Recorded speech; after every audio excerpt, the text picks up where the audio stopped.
Selamat datang di channel Simar Imam. Sembari mendengarkan tinggalkan like dan komentarnya bosku. Jangan lupa pasang headset kalian.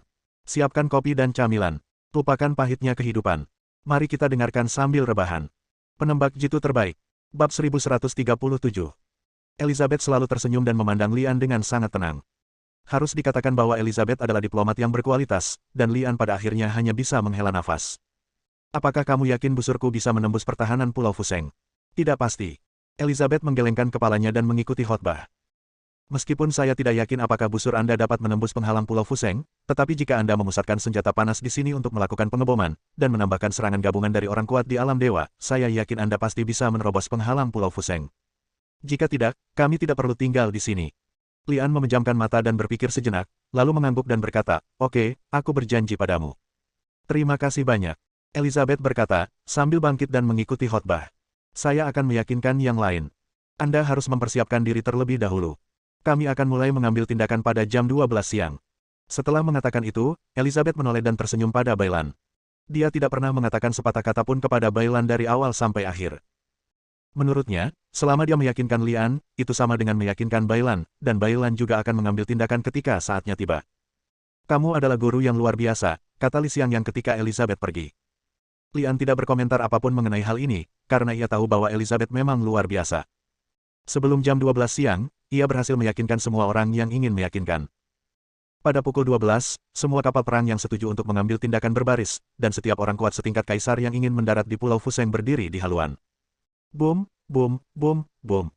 Saat jarum jam menunjuk ke arah jam 12, suara meriam berbunyi tepat waktu. Sebelumnya, setiap negara bertempur secara mandiri, dan serangan artileri tidak menimbulkan banyak efek merusak pada penghalang Pulau Fuseng. Kini, puluhan negara memusatkan senjatanya untuk menyerang tempat yang sama. Setelah pemboman, kekosongan menjadi terdistorsi, seperti cermin tergores. Pada saat ini, ahli Kaisar Rilem mengambil tindakan. Bas. Dias adalah orang pertama yang bergegas maju dan menebas kekosongan yang terpelintir dengan pedang menakjubkan di tangannya. Kekuatan pedang ini cukup dahsyat, dan ujung pedangnya langsung menembus sekitar 10 cm. Neptunus adalah orang kedua yang mengambil tindakan, dan tombak di tangannya menghantam pedang Dias. Di bawah pengaruh kekuatan, pedang besar Dias menembus 20 cm lagi. Pada saat ini, Bailan, yang sedang berdiri di Yeguzu, tiba-tiba berbalik dan mengangkat tangannya ke kapal perang tempat Lian berada. Dia sedang menyapa Bailan, tapi sayang sekali Bailan bahkan tidak melakukannya. Lihat dia. Tian Tianyu mengambil tindakan, dan seruling giok di tangannya menunjuk langsung ke dalam kehampaan, membuat kekosongan itu semakin terdistorsi. Setelah itu, Elizabeth, Bailan dan kaisar berkuasa lainnya mengambil tindakan secara terpisah. Dengan upaya gabungan dari semua orang, penghalang Pulau Fuseng yang tidak dapat ditembus seperti balon yang ditiup hingga batasnya, dapat dengan mudah ditusuk hanya dengan sebuah jarum. Busur guntur di tangan Lian adalah jarumnya. Dia tidak benar-benar menggunakan kekuatan guntur dari busur guntur, dia hanya menaruh panah guntur tiruan di atasnya dan menembakkannya. Engah!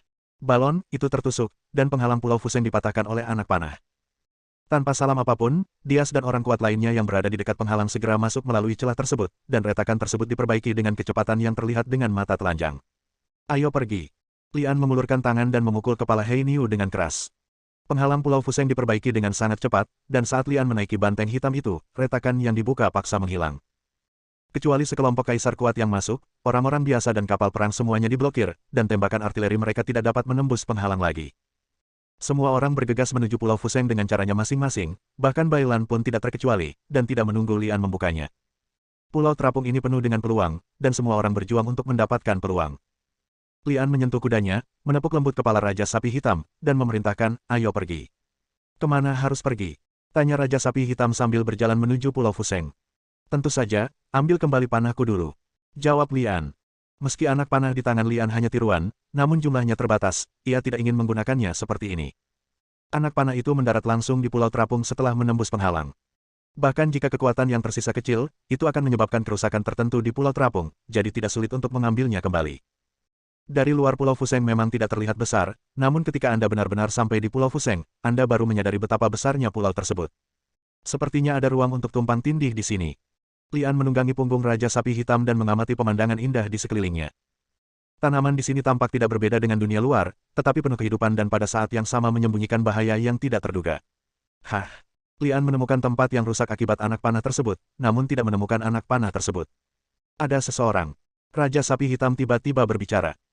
Lian juga melihat kembali kebayangan itu, dan melihat kehampaan bergetar, dan seorang pria kulit hitam di alam kekaisaran tingkat keempat keluar, masih memegang panah yang menembus penghalang pulau terapung di tangannya. Cek, cek. Pria kulit hitam itu tertawa aneh, lalu mengulurkan tangannya ke Lian dan berkata, serahkan busurnya. Sehat. Lian menghela nafas ringan. Inilah sebabnya dia tidak ingin menggunakan busur guntur di depan banyak orang. Begitu kekuatan busur guntur meledak, orang bodoh tidak takut akan hal itu, tetapi ingin mengambilnya sendiri. Pria kulit hitam di depannya seperti ini, berpikir bahwa dia dapat secara paksa mengambil busur guntur dari Lian dengan budidayanya di alam kaisar tingkat keempat. Peluang bukan hanya hal-hal asli di Pulau Fuseng, tetapi juga persaingan antara pembangkit tenaga listrik alam kaisar seperti Lian. Apa yang baik bagi seseorang seringkali menjadi peluang bagi orang lain. Xiao Hei, aku serahkan orang ini padamu. Lian tidak bermaksud menyia-nyiakan kekuatannya pada orang ini, jadi dia mengulurkan tangannya dan dengan lembut menyentuh cincin hidung Raja Sapi Hitam untuk membuka segelnya. Kekuatan Raja Sapi Hitam yang tertekan melonjak langsung ke alam kaisar tingkat kelima. Dia berteriak pada Lian dengan sedikit ketidakpuasan, siapa yang kamu panggil Xiao Hei? Aku, sapi tua, lebih tua darimu. Berhentilah gemetar, jika kamu tidak bisa mendapatkan kembali panahku, maka kamu bisa menunggu untuk membuat steak, kata Lian dan menendang pantat Raja Sapi Hitam. Pria kulit hitam di seberangnya melihat bahwa Lian hanya memiliki tingkat kultivasi alam kekaisaran tingkat ketiga dan berpikir dia pasti akan mengalahkannya. Tanpa diduga, banteng hitam yang terlihat sangat biasa tiba-tiba meledak dengan aura kuat dari tingkat kelima dari alam kekaisaran, yang sangat membuatnya takut sehingga dia bahkan tidak bisa kentut. Jika kamu berani melepaskannya, berbaliklah dan pergi. Dasar bodoh Hei Buliuqiu, apa kamu tidak mendengar apa yang baru saja dia katakan? Kamu sebenarnya ingin kabur dengan membawa anak panah itu, bolehkah aku, Lao Hei, melepaskanmu? Raja Banteng Hitam meraung dengan marah, menghentakkan kakinya ke tanah dan menyusul pria kulit hitam itu dengan kecepatan yang mengkhawatirkan. Kembalikan padamu. Pria kulit hitam itu terkejut dan melemparkan panah di tangannya. Sudah terlambat, kata Raja Sapi Hitam sambil memukul dengan kuku kakinya, langsung membunuh pria kuat di alam kaisar tingkat keempat ini. Bab 1138. Lalala. Raja Sapi Hitam sepertinya sedang dalam suasana hati yang baik, dan dia mendengus sambil menggoyangkan pantatnya, yang membuat Lian di samping memiliki keinginan untuk memukulnya. Hei, tidak ada sapi di sini. Kenapa kamu begitu bersemangat? Raja manusia, orang-orang tidak mengerti. Aku punya firasat kuat bahwa hidupku akan berubah di Pulau Fuseng. Hah. Ekspresi Raja Sapi Hitam tiba-tiba berubah, dan dia menatap ke depannya dengan linglung. Seekor sapi putih bersih berjalan keluar dari tempat matahari bersinar, berjalan di atas rerumputan hijau. Raja Banteng Hitam tercengang. Dia belum pernah melihat sapi secantik ini sebelumnya. Musim semi akan datang. Hihi, musim semi akan datang. Raja Sapi Hitam berteriak dan bergegas mendekat, berkata dengan penuh semangat. Saya tahu bahwa kehidupan lama saya di Pulau Hitam akan berubah di Pulau Terapung ini. Ini adalah bakat bawaan klan Niu saya. Batuk. Raja Sapi Hitam mengambil sekuntum bunga kecil dari tanah dan memasukkannya ke dalam mulutnya. Dia berdiri tegak dan bersandar pada pohon dengan pinggang yang tebal suara metal. Gadis sapi, mari kita saling mengenal. Saya awalnya adalah Raja Gunung Kunlun, Anda bisa memanggil saya Xiao Hei. Permisi, apakah saya merasa terhormat mentraktir Anda makan? Petik 2. Sapi putih itu melirik ke arah Raja Banteng Hitam, seolah dia membencinya, berbalik dan pergi tanpa berkata apa-apa.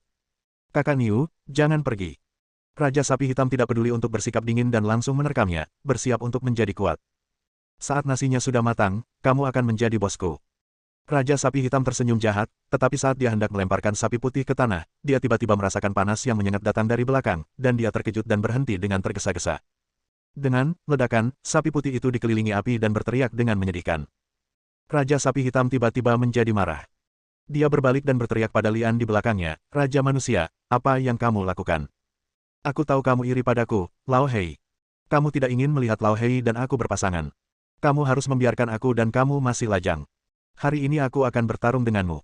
Raja Banteng Hitam meraung, menundukkan kepala banteng, dan memukul Lian. Panggilan. Lian menggunakan kekuatan teleportasi untuk menunggangi langsung punggung Raja Banteng Hitam, lalu meninju kepala Raja Banteng Hitam. Dapat dikatakan bahwa pukulan ini menggunakan 100% kekuatan, mengenai kepala Raja Sapi Hitam dan membuatnya bingung, matanya bersinar dengan emas, dan telinganya mendengar suara gemuruh Lian. Niu bodoh, tolong lihat dengan jelas sebelum kamu pamer. Raja Sapi Hitam menoleh ke belakang dan melihat bahwa tidak ada sapi putih, tidak ada sinar matahari, tidak ada rumput. Ada bau busuk di sekelilingnya, dan yang dibungkus api dan dibakar adalah bunga setinggi 2 meter yang tampak jelek. Terlihat seperti bunga matahari yang bermutasi. Piranha. Raja Sapi Hitam berteriak. Sepertinya penglihatanmu masih tajam. Kamu baru saja ditipu, tahukah kamu? Lian memutar matanya, mengulurkan tangannya, dan burung phoenix merah menyala terbang kembali, dan bunga piranha dengan cepat layu dan berubah menjadi abu. Wajah Raja Sapi Hitam tiba-tiba menjadi jelek. Piranha tersebut dapat mengeluarkan gas yang tidak berwarna dan tidak berbau sehingga menyebabkan orang yang berada di dekatnya mengalami ilusi. Sederhananya, semua yang dilihat Raja Banteng Hitam sebelumnya hanyalah apa yang dia bayangkan. Cinta pertama telah hilang, dan musim semi telah hilang. Raja Sapi Hitam merasa sangat marah. Ada lebih dari satu piranha di sini. Dari kejauhan, Anda bahkan tidak bisa melihat ujungnya. Raja Sapi Hitam bukan satu-satunya yang diserang. Ada orang lain yang berdiri tidak jauh dari sana, seorang pria berambut pirang yang memegang pedang sepanjang lebih dari 2 meter, Dias. Dias memiliki tingkat budidaya alam kaisar tingkat keempat, tetapi dia juga diracuni oleh piranha di sini. Alasan mengapa Lian mampu menjaga pikirannya tetap jernih sebagian besar karena praktik metode pernapasan Buddhisnya, ditambah dengan dua benda ilahi yang tersembunyi di dalam tubuhnya, tubuh emas dan tubuh iblis, serta fakta bahwa dia telah menembus ilusi berkali-kali dan memiliki kekuatan mental yang sangat kuat. Kuat, dengan cara ini Anda tidak diracuni oleh piranha. Wajah Dias terlihat sedikit gila, matanya masih memancarkan ekspresi ketakutan, dan dia berjalan menuju piranha itu selangkah demi selangkah. Wow! Bunga piranha tiba-tiba bergerak sendiri tanpa ada angin, dan bunga itu tiba-tiba berukuran lebih dari 2 kali lipat, langsung menyelimuti Dias seluruhnya. Detik berikutnya, Dias menghilang, dan benda berbentuk manusia terlihat turun dari jalur bunga, terkubur di dalam tanah, dan menghilang. Seorang master alam kaisar tingkat keempat mati seperti ini dan dimakan oleh sekuntum bunga. Bahkan melihatnya dengan mata kepala sendiri sungguh luar biasa. Xiao Hei, ayo pergi. Lian menghela nafas pelan, tidak ingin membuang waktu untuk bunga pemakan manusia ini, dan bersiap untuk mengambil jalan memutar. Raja Sapi Hitam sepertinya tidak mendengarnya, berdiri di sana dengan bodoh, seolah dia takut dengan pemandangan Dias yang melahapnya. Xiao Hei. Lian awalnya ingin mendesaknya, tetapi begitu dia mengucapkan kata-kata itu, dia merasakan aura pembunuh yang kuat memancar dari Raja Sapi Hitam. Dengan sedikit kerutan di alisnya, Lian terbang, melompat dari punggung Raja Sapi Hitam, dan mundur 100 meter ke belakang. Melenguh. Raja Sapi Hitam menengadah ke langit dan mengeluarkan raungan panjang, dan tubuhnya membengkak dalam sekejap mata, seperti bukit. Di hadapan Raja Banteng Hitam yang begitu besar, pohon-pohon yang semula tinggi serendah rumput, belum lagi piranha setinggi 2 meter. Raja Sapi Hitam menunduk dan menggigit, ratusan bunga piranha digigit, dikunyah di mulutnya lalu ditelan ke dalam perut sapi. Turunkan kepala Anda, gigit bunganya, dan telan ke dalam perut Anda. Tindakan ini berlanjut hingga piranha semua orang menghilang. Melenguh. Raja Sapi Hitam mengangkat kepalanya lagi dan mengeluarkan raungan keras, lalu menatap ke langit tanpa bergerak. Badak melihat ke bulan. Hah! Lian menatap Raja Sapi Hitam dengan ekspresi luar biasa. Ada aura kuat yang mengalir dari Raja Sapi Hitam. Madan, yang lain sedang berlatih keras, tapi sapi hitam ini benar-benar berhasil menerobos dengan memakan kepalanya. Itu benar, Raja Sapi Hitam telah membuat terobosan dan sekarang memiliki tingkat budidaya alam kaisar tingkat ke-6. Melenguh. Raja Sapi Hitam melolong, menatap Lian, dan berkata dengan sangat tegas. Lian, Lao Hei, saya sekarang memiliki budidaya kaisar rilem tingkat ke-6, dan metode pengurungan Anda telah saya hancurkan. Sebelum Raja Sapi Hitam selesai berbicara, dia tiba-tiba merasakan kekuatan di tubuhnya di penjara, dan tubuhnya menyusut dengan kecepatan yang mengkhawatirkan. Ia segera kembali ke penampilan normal aslinya, dan tingkat budidayanya juga turun ke tingkat kaisar ranah lagi.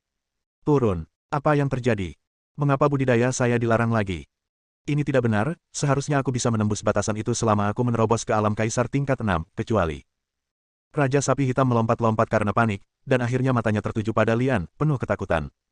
Raja Renren, kamu juga telah membuat terobosan. Ini adalah satu-satunya penjelasan. Hanya Lian yang juga menerobos ke alam kekaisaran tingkat ke-4, sehingga Raja Sapi Hitam, yang menerobos ke alam kekaisaran tingkat ke-6, tidak dapat menembus batasan di antara keduanya. Bab 1139.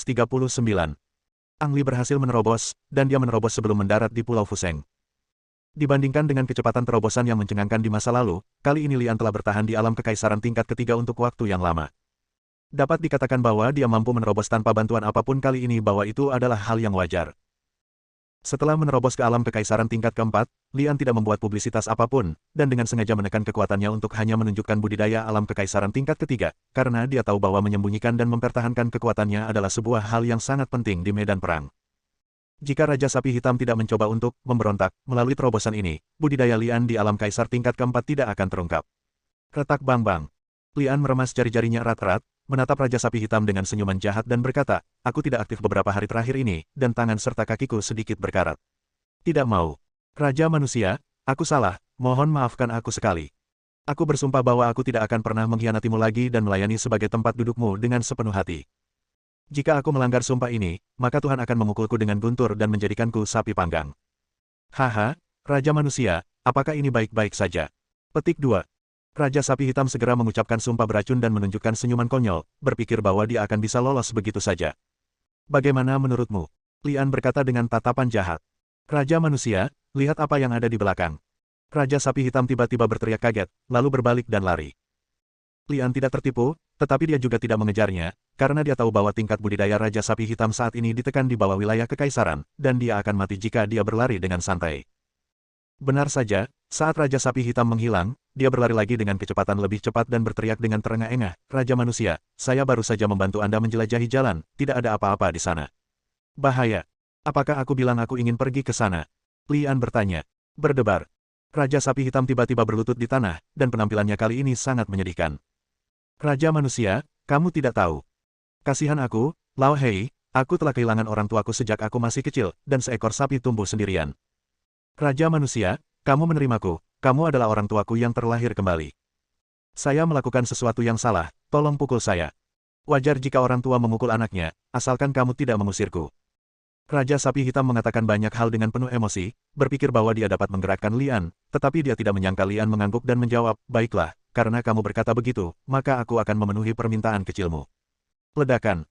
Raja Sapi Hitam dipukul kepalanya dengan keras, menjerit kesakitan dan kemudian meraung tidak puas, "Kamu benar-benar melakukannya, apakah kamu masih memiliki rasa kemanusiaan?"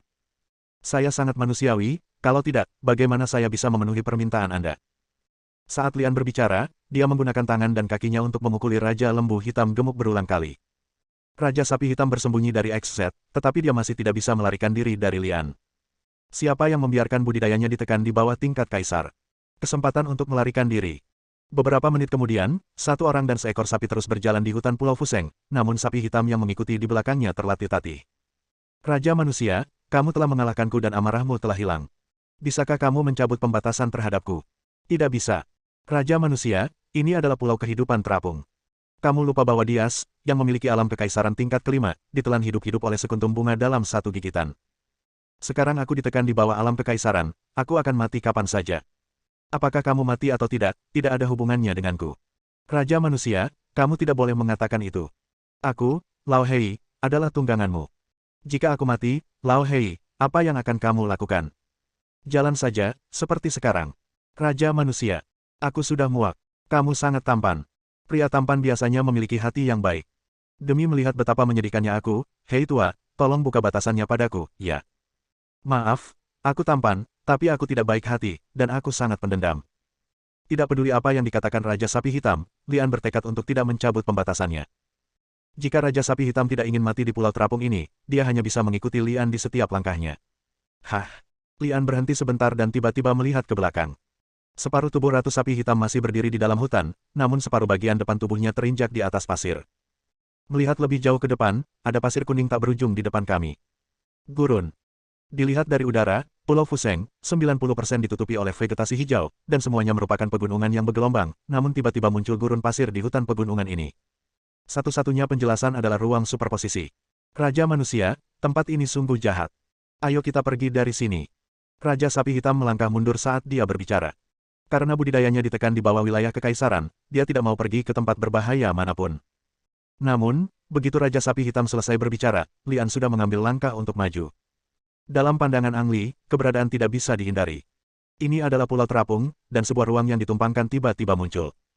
Kemudian ruang yang ditumpangkan ini memiliki alasan keberadaannya, dan mungkin terdapat peluang yang tidak terduga di dalamnya. Untuk mengambil langkah mundur, tidak peduli apakah itu di gurun atau dimanapun di Pulau Fuseng. Bagi Ang Li, Pulau Fuseng sama sekali asing. Dia datang ke sini hanya untuk berpetualang, begitu pula kemanapun dia pergi. Melihat Lian terus bergerak maju, Raja Sapi Hitam berhenti sejenak untuk mundur, lalu bergegas seperti anak panah, mengikuti pantat Lian. Ahem. Raja manusia, aku sedikit mengkhawatirkanmu. Aku tidak bisa membiarkanmu mengambil risiko sendirian kan. Oleh karena itu, aku ingin menemanimu. Siapa yang membuat kita berdua berada di depan yang sama? Lian memutar matanya ke arah Raja Banteng Hitam. Sapi tua yang tidak tahu malu ini merasa takut, namun dia memberikan alasan yang terdengar sangat bagus. Seorang laki-laki dan seekor lembu berjalan ke depan tidak jauh sebelum mereka berhenti karena bertemu dengan mayat. Tulang-tulangnya sudah tergeletak di sini entah sudah berapa tahun. Masih ada pisau besar yang hanya tersisa sepertiga di tangan, dan 80% tulang di badan sudah patah. Terutama tulang dada yang hancur total, dengan bentuk telapak tangan yang samar-samar, dan terlihat seperti dipukul sampai mati oleh telapak tangan seorang master. Raja manusia, orang ini pastinya adalah orang kuat di alam kaisar ketika dia masih hidup, bahkan mungkin lebih tinggi dari Anda dan saya dalam kultivasi, tetapi dia mati di sini. Sangat berbahaya di sini. Orang yang membunuhnya mungkin masih ada di dalam. Raja Sapi Hitam menggigil ketika dia berbicara, dan benar-benar tidak mau mengambil langkah maju. Lian mengabaikan Raja Sapi Hitam, tetapi mengambil pisau patah milik almarhum dan melihatnya. Nama yang tertulis dalam tulisan segel kecil terukir di atasnya. Xiao Zuan dikembangkan setelah Qin menyatukan dunia. Mungkinkah orang ini berasal dari dinasti Qin dan telah meninggal di sini selama ribuan tahun? Bab 1140. Kehadiran mayat menunjukkan bahwa Lian dan kelompoknya bukanlah orang pertama yang menginjakkan kaki di Pulau Fuseng. Saat mereka terus bergerak maju, Lian dan Raja Sapi Hitam menemukan lebih banyak mayat. Dihitung dari jenazah yang terukir segel kecil di atasnya hingga jenazah terakhir yang dikuncir, jumlahnya ratusan, dan rentang waktunya 1000 tahun. Dilihat dari senjata dan harta yang ditinggalkan oleh almarhum, orang-orang ini semuanya adalah master di antara para master, dan beberapa dari mereka memiliki tingkat budidaya alam kaisar tingkat pertama. Di antara mereka, tidak diketahui apakah ada ahli setingkat orang suci. Lian tidak menyukai senjata dan harta karun biasa. Dia hanya mengumpulkan beberapa yang kelihatannya bagus, lalu melanjutkan menggali lebih dalam. Raja manusia, tempat ini hanyalah kuburan. Begitu banyak orang yang meninggal. Jika ada kesempatan, tempat ini pasti sudah diambil oleh orang lain sejak lama. Ayo cepat pergi dari sini. Raja Sapi Hitam menggelengkan kepalanya dari sisi ke sisi, dengan ekspresi malu-malu di wajahnya, dan mengikuti Lian selangkah demi selangkah, takut dengan setiap langkah yang diambilnya. Hei, ini sebuah oasis. Setelah mendaki bukit pasir, tiba-tiba sebuah oasis muncul di hadapan kami. Di gurun pasir, oasis setara dengan stasiun kehidupan. Bahkan Master Tiada Taraf seperti Ang Li ingin beristirahat sejenak di oasis setelah berjalan-jalan di gurun pasir beberapa saat. Luas oasisnya tidak luas, hanya seukuran lapangan sepak bola. Terdapat danau jernih di tengahnya dan dikelilingi hutan lebat. Raja manusia, cepatlah. Raja Sapi Hitam mendesak, menjulurkan lidahnya dan bergegas dari belakang Lian, ingin melompat ke danau dan minum sepuasnya. Berhenti. Lian memberikan minuman ringan, dan Raja Banteng Hitam tiba-tiba mengerem hingga berhenti. Itu bukan karena Raja Sapi Hitam takut pada Lian, tapi karena sebuah kepala tiba-tiba muncul di danau. Dia adalah wanita yang panjang dan berkibar. Dia sepertinya tidak menyadari bahwa Ang Li dan Raja Sapi Hitam sebenarnya menggunakan danau di oasis gurun sebagai medan perang dan mandi telanjang di dalamnya. Xiao Yue. Lian tercengang. Meskipun dia belum menginjakkan kaki di oasis, budidayanya di alam kekaisaran memungkinkan dia untuk melihat jauh, dan dia dapat segera mengidentifikasi wanita yang mandi di danau sebagai Xiao Yue. Peristiwa masa lalu muncul di benak Lian. Melenguh. Raja Sapi Hitam berseru dan berjalan menuju danau dengan bingung. Panggilan. Pada saat ini, bola api terbang melewati telinga Raja Sapi Hitam dan menghantam wanita di danau dengan ledakan. Dalam sekejap, wanita berambut hitam panjang itu menghilang, danau dan pepohonan menghilang, dan tidak ada oasis gurun dimanapun. Matanya jelas sama dengan tempat lain, dengan pasir di mana-mana. Setelah ilusi menghilang, seorang wanita mengenakan pakaian merah dan kulit putih keluar dari api dan tersenyum pada Lian. Wanita itu sangat cantik, bahkan lebih cantik dari Xiao Yue, tapi dia terlihat sedikit jijik di mata Lian. Aku benci kalau orang lain berbohong padaku. Lian berkata dengan dingin. Aku juga benci kalau orang lain berbohong padaku. Raja Sapi Hitam berteriak dengan marah. Dia baru saja terpesona oleh ilusi itu lagi. Yang dilihat Lian adalah Xiao Yue, dan yang baru saja dilihat Raja Banteng Hitam adalah seekor sapi yang dia impikan untuk dipegangnya. Begitu dia mendarat di Pulau Fuseng, dia jatuh ke dalam ilusi 2 kali berturut-turut, yang membuat Raja Sapi Hitam sangat malu. Marah dan marah, Raja Sapi Hitam masih mempertahankan alasan. Dia tidak cukup bodoh untuk bergegas dan melawan gadis iblis berpakaian merah. Raja manusia, wanita ini bukan apa-apa. Dia benar-benar menggunakan ilusi untuk menipu kita. Cepat buka segelku dan biarkan aku pergi dan merawatnya. Aku berjanji. Sebelum Raja Sapi Hitam selesai berbicara, dia diusir oleh Lian. Engah. Hampir di saat yang bersamaan, terjadi ledakan di pasir, dan seekor kalajengking muncul dari bawah. Raja Sapi Hitam bangkit dari tanah dan hendak menanyainya. Dia bergidik saat melihat kalajengking dan berteriak, kalajengking beracun di alam kaisar tingkat kelima, Raja manusia, hati-hati. Saat dia mengatakan itu, Raja Sapi Hitam berbalik dan lari, tapi dia berlari kembali sebelum berlari sangat jauh dan bersembunyi di belakang Lian lagi. Raja manusia, aku akan menahanmu apapun yang terjadi. Apakah kamu tidak bercanda? Kalau begitu aku serahkan kalajengking ini padamu. Lian mengangkat tangannya dan menamparkan Raja Banteng Hitam. Alasan mengapa Raja Sapi Hitam melarikan diri dan kembali bukan karena dia ingin bertarung berdampingan dengan Lian, tetapi karena ada lebih dari satu kalajengking di sini, dan dipaksa kembali oleh kalajengking beracun lainnya. Oke. Buka segel di tubuhku, dan aku akan menunjukkan kepada orang-orang kecil ini betapa kuatnya aku, Raja Sapi Hitam. Raja Sapi Hitam berkata dengan acuh tak acuh, tapi masih bersembunyi di belakang Lian dan tidak keluar. Jika segelnya terbuka, Raja Sapi Hitam yang memiliki budidaya Kaisar Ilm tingkat 6 memang tidak takut dengan kalajengking ini. Sayangnya Lian berniat mengacaukannya dan tidak berniat membuka segelnya dia. Cekikikan. Penyihir wanita berbaju merah mengeluarkan tawa yang mempesona, lalu berkata kepada Lian. Aku sudah lama tidak melihat pemuda setampan itu. Adikku, siapa namamu? Bisakah kamu menikahi seorang istri dan punya anak? Apa pendapatmu tentang aku? Bagaimana kalau kita menikah di sini hari ini dan bermalam bersama? Petik 2. Saat dia mengatakan itu, penyihir wanita berbaju merah dengan sengaja meletakkan pakaian itu di bahunya, memperlihatkan bahu indahnya dan sebagian besar payudaranya, dan matanya yang menawan terus bergerak-gerak. Oke. Lian mengulurkan tangan dan bergerak, dan nyala api yang baru saja terbang berubah menjadi pedang panjang dan menebas penyihir berpakaian merah itu. Kehampaan berguncang, dan pedang yang diubah oleh angin kencang api merah membelah udara. Kelopak mata Lian sedikit tenggelam, mengetahui bahwa tingkat budidaya penyihir berpakaian merah jauh lebih tinggi dari yang dia kira. Lebih penting untuk menyingkirkan kalajengking ini terlebih dahulu, jadi dia tidak lagi memperhatikan penyihir berpakaian merah. Aku tidak tahu harus hidup atau mati, bunuh dia. Gadis iblis berbaju merah memberi perintah, dan kalajengking padat di tanah menyerang Lian pada saat yang bersamaan. Raja manusia, lakukanlah. Teriak Raja Sapi Hitam dengan cemas. Bas. Itu telah ditingkatkan menjadi kilatan pedang terbang bulan hitam, langsung memotong kalajengking di bagian depan menjadi 2. Saat tingkat kultivasi Lian meningkat, kekuatan pedang terbang juga meningkat secara dramatis, dan dapat dengan mudah membunuh monster di alam kaisar tingkat kelima. Mes. Kabut-kabut. Saat pedang terbang Wu Yue melintas, tanah ditutupi dengan mayat kalajengking. Dalam sekejap mata, semua kalajengking terpotong menjadi 2. Gulu. Raja Sapi Hitam gemetar di dalam hatinya, dan kemudian menyadari betapa kuatnya Lian. Bahkan jika ia berhasil menembus alam kaisar tingkat 6, ia masih tidak memiliki peluang untuk menang di depan Lian. Penyihir tua, pernahkah kamu melihat betapa kuatnya aku, Raja Manusia? Jika kamu tidak ingin mati, kenapa kamu tidak segera menyerah dan berlutut untuk memohon belas kasihan? Raja Sapi Hitam berbalik dan mulai menggeram lagi, meneriaki penyihir berpakaian merah di seberangnya. Sayang sekali tidak ada anggur, kalau tidak kalajengking ini bagus untuk dijadikan anggur. Lian menatap mayat kalajengking di tanah dengan ekspresi kasihan di wajahnya, lalu melambaikan tangannya dan menembakkan api, membakar mayat kalajengking di mana-mana menjadi abu. Wah, kamu cukup mampu, tapi kamu masih jauh tertinggal dari mereka yang pernah masuk ke sini sebelumnya. Penyihir itu tertawa dengan acuh tak acuh. Bersambung.